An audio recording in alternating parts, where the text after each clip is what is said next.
ఆ ఈశ్వరుడు మృత్యుంజయుడు. అసలు అజ్ఞానమే మృత్యువు. ఆ మృత్యువును పోగొడతాడైనా. కానీ ఆశ్రయించడం వల్ల నాకు దీర్ఘాయుష్షు ఇచ్చాడు కాదన్ను. కానీ అసలు అమృతమేదో అది నాకు ఇచ్చాడు. మృత్యువైన అజ్ఞానాన్ని పోగొట్టాడు. ఎలాగో అంటే ఆ మృత్యుంజయుణ్ణి నేను జ్ఞానార్థనే కొలుచుకున్నాను.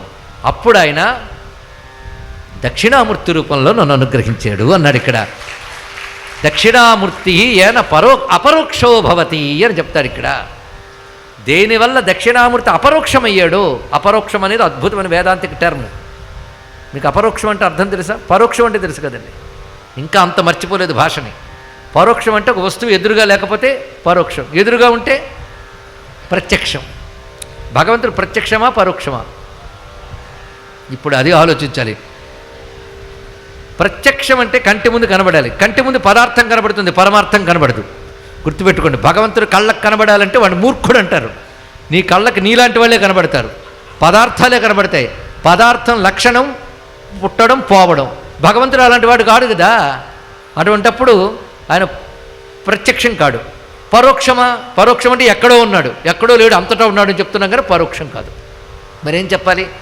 భగవంతుడు ప్రత్యక్షమా పరోక్షమా? ఇప్పుడు చెప్పండి. ఇది ఆలోచించడం కంటే టీవీ సీరియల్ చూడడం బెటర్ అనుకుంటున్నారేమో.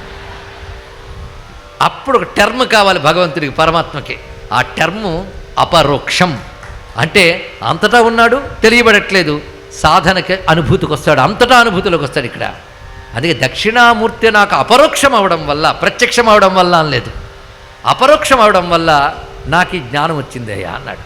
ఎవరా దక్షిణామూర్తి? ఇప్పుడు ఆ దక్షిణామూర్తి తత్వంలోకి వెళదాం. ఇంతవరకు మృత్యుంజయమూర్తిని ధ్యానించారు కదా. దక్షిణామూర్తి ఒక్కటి గుర్తుపెట్టుకోవాలి. మీరు ఏ మూర్తిని ధరించుకున్నా అందులో అన్నీ ఉంటాయి. ఇది మరవద్దు. దక్షిణామూర్తి బెటరా, మృత్యుంజయుడు బెటరా, ఏదో ఒకటి చెప్పండి, కన్ఫ్యూజన్ వస్తుంది అనొద్దు. ఎవరిని పట్టుకున్నా వాడు శివుడే అని తెలుసుకుంటే నీ కోసం ఏది కావాలన్నా ఆయన అవుతాడు. నువ్వు మృత్యుంజయుడిగా పట్టుకున్నావనుకో, నీకు అపమృత్యువు అకాల మృత్యువు తీసేస్తాడు, రోగాలు పోగొడతాడు. నీకు జ్ఞానం ఇవ్వాలన్నప్పుడు ఆయన దక్షిణామూర్తి అయిపోతాడు. మనవాడైనప్పుడు అన్నీ ఇస్తాడండి. ఇక్కడ ఇంత మల్టీ టాలెంటెడ్ పర్సన్ మనవాడైతే ట్రీట్మెంట్ ఇస్తాడు, సంగీతము పాడతాడు. అలాగే శివుడు మనకు అన్నీ చేయగలడు. ఇక్కడ ఇప్పుడు దక్షిణామూర్తి స్వరూపం అత్యద్భుతమైన రూపం. ఎన్నో రకాల దక్షిణామూర్తి రూపాలు ఉన్నాయి మంత్రశాస్త్రంలో. ఒకప్పుడు సనక సనందనాథులు అందరూ కలిసి కైలాసానికి వెళ్ళారట. సనక సనందనాథులు అంటే చాలామందికి తెలిసి ఉంటుంది. వాళ్ళు బ్రహ్మజ్ఞానమే తప్ప లోక విషయాలు పట్టవు వాళ్ళకి. ఎప్పుడు బ్రహ్మమునే చింతన చేస్తుంటారు. బ్రహ్మమును చింతన చేసేవాళ్ళు ఆ బ్రహ్మము గురించే మాట్లాడుతూ, బ్రహ్మము గురించే వింటూ అలా తిరుగుతూ ఉంటారు. అలాంటి సనక సనందనాథులు ఆ బ్రహ్మానుభూతి కోసం